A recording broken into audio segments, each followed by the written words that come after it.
So today I want to give some encouragement to my supporters and those who stand with me every step of the way. I want you to know that I remember you, I love you, and that I'll never betray you.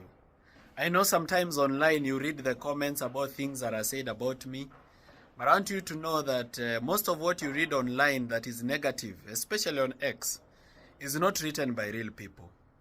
There is a whole group of 20 youths wenye hadi gava iliwaprovidea do waka-verify Twitter accounts. Huwa wanaketi pale KICC na sometimes huwa kuna ballroom pale KICC, sometimes huwa wanatumia, na pia sometimes they work from Mudavadi Center. So these people, they are paid by your taxes. Wanalipwa na pesa zenu. Na kazi yao inakuanga, they wait for when I say something, they go into the comments, they make very negative comments so that any Kenyan who comes to my post and reads the comments will be discouraged, will be like, Morara hapana, everybody is saying everything negative. So unapata it's 20 people, every person has registered like 10, 20 accounts. So wakitweet wao peke yao ni kama watu 200. So don't trust everything you read online. Vita ni kubwa. Na sio team peke yake. Wanasiasa pia, there are specific politicians that I know, all right, that have teams, blogging teams. Wenye huwa wanaingia online, they make those negative comments because they see me as a threat. Now, we've come up with a new strategy to raise finances. Kwa sababu pia sitawakopa pesa, sio kuwakopa, but sitawaomba pesa kila siku. Lazima nitafute njia, some intelligent ways to raise resources, ndio tukue na pesa ile kazi tunataka kufanya. Why do we need money? We need money because sometimes, let's say for example, kuna bill inakuja parliament about agriculture. We need to file a case. Of course, kuna mawakili watajitolea to do it for free, but they need printing papers. They need a printer. The printer needs ink. All right? Sometimes you need to go to Vampire Diaries, maybe to Bomet, maybe to Kisumu. Those cars need fuel. We have an office. That office has a watchman. All right? It has a receptionist. It has a cleaner. Those people need to be paid. And that office is your office, where you come and talk about issues that are concerning you. So for every single thing we want to do, we'll need resources. Kwa hivyo, msione vibaya when I raise resources. Na sitawacha. Hata nikiitwa conman. Hiyo ndio ile kitu nitauma kama kupe. Nitauma kama kupe. Hii gari ishaondoka kwa stage na hairudi. Hii gari ishaondoka kwa stage na haturudi. Gear ya reverse haifanyi. All right? So we keep going forward. There are those who say, we don't need a political party. We need to be leaderless. We need to be partyless. Wewe. Hiyo ni kama vile tulikuwa tunadanganyana high school. Mtu anakuambia usisome. Alafu ukiamka usiku, wakati unaenda washroom, unaona taa imewaka kwa darasa. Kumbe jamaa tayari ashaingia darasani 4 o'clock, yeye ameshaanza kusoma prep. So please, tusidanganyane. We need a political party so that we start mentoring leaders who will replace the corrupt leaders. Remember, we will not be supported to change this leadership unless we have a replacement for those corrupt leaders. So we need to start mentoring those leaders now. So keep supporting me, keep holding my hand, pray with me, support me in every way that you can. And ile pesa mulichanga for a computer and a printer, you will see that computer and printer today. Leo. You will see it because I'm ready to be accountable. And of course, I'm building structures. Some of you have asked for accountability structures. Kitu mnafaa muelewe ni that the structures also come with the registration of the party. We have not yet received our final certificate. We already got our reservation. Then we got our reservation of symbol. Now we are at slogan and party constitution. Nitapost your party constitution so that you interrogate it. As I continue to build those structures pole. Unajua pia I need people I can trust.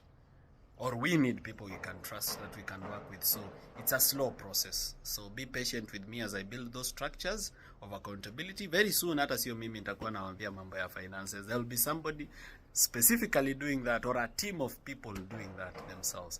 But for now, lazima niwe baba, tena nikuwe mama. Yeah, I have to be the leader and again the worker. But ndio hali ilivyo. So there are some of you who have complained that the sweatshirts are expensive, 2,500. The reason I did the sweatshirt for 2,500 is because of the quality. It's pure cotton. It's made in Kenya. Imeshonewa hapa Kenya. But I agree. 2,500 ni mingi. Most of our supporters may not afford. Lakini nataka tukubaliane na nyinyi. Nikiwatengenezea hiyo t-shirt ya 800 ama ya 1000 yenye ni cheap, mjue pia quality itakuwa chini. So ikizeeka ama ikifade huko color ichange, msipige picha mseme conman ona alitupea vitu fake. Nimejaribu sana kuwapea quality, mmesema bei kidogo ni tatizo. Sawa, nitawaletea zenye ni affordable. Lakini msinigeuke tena mwanze kusema oh alitupea vitu fake. Mjue kila kitu inaenda na jinsi ambavyo umejipanga. And let me tell you, nobody is poor. Usiwajiona kama uko poor. If you can afford a t-shirt for 1000, you can afford for 2500. The only thing you need to do is to save. Hii 1000 unaweza nunua 3 ndio uweze kuvaa mwaka mzima, na hii ya 2500 unaweza nunua moja na uvae mwaka mzima. So you have also to look at that. The other thing I'm thinking of doing is buying a machine ya branding, so that unakuja na nguo yako, we brand for you. Yeah, you just come with your clothes, we brand for you. That's another thing I'm thinking, that mkwange kuna ile jacket unapenda, kuna ile t-shirt unapenda kuvaa, unakuja nayo tunakubrandia. Otherwise, I want you to know that I love you very much and continue supporting me. Endeleeni kunishikilia me together with my team that I'm working with, and anybody who feels that you can add value to this team, you're welcome. The office is at Kaoskari, River Road, 6th South Avenue. You're very welcome. Hiyo ni ofisi yenu. Don't fear to come. You're always welcome to come anytime. What do I need to say finally? Oh, finally, there's a guy called Villager 254. He collected some money for IDs, vijana na ID, to support vijana kupata ID. That man never got to me. Sikupewa. So I don't have it. So that guy should give a report to Kenyans on where he has reached with that program, because he did it in my name. There's also a guy called Gen Z Movement who held a live on TikTok yesterday. He had brought some t-shirts to the office, which he had made, and wanted us to give him a tender to do the t-shirts, but quality haikuwa mzuri. So I'm requesting him to just go back and do a better quality and bring back the sample. We'll review it and we'll make a better decision. So I know some of you, whenever I say no, whenever you want something, maybe umeni inbox umeniambia Morara, I want a job, then sina kazi ya kukupatia bana, pia mimi niko mbaya, ama sina resources za kukulipa hata nikikupa kazi, ama umeni inbox unaniambia nahitaji tenda t-shirts na labda sina hiyo pesa ya kuprint hizo t-shirts, ama umeni inbox unasema unataka kunimanagea my social media account na labda I prefer managing them myself. Whenever I say no to you, don't hate me. Yeah? Usinichukia ati kwa sababu nimekataa kitu fulani, ama I've not done vile wewe unataka. Sio kila siku nitafanya venye kila mtu anataka. Sometimes I have to have my own mind, my own decision. So don't hate me. Welcome back to the Morara TV. Amid Rigathi Gachagua outside that is ongoing in the Senate, there's been a lot of drama in the Senate. We have seen people or this Gachagua side saying that they don't want anything to do with Orengo. Orengo was not supposed to be in that place, and it was like he was to be dismissed. We were waiting to hear what happened next. So apart from that, let's now focus on what is Morara Kebaso has posted, just as Mr. Rigathi Gachagua is on his final home stretch.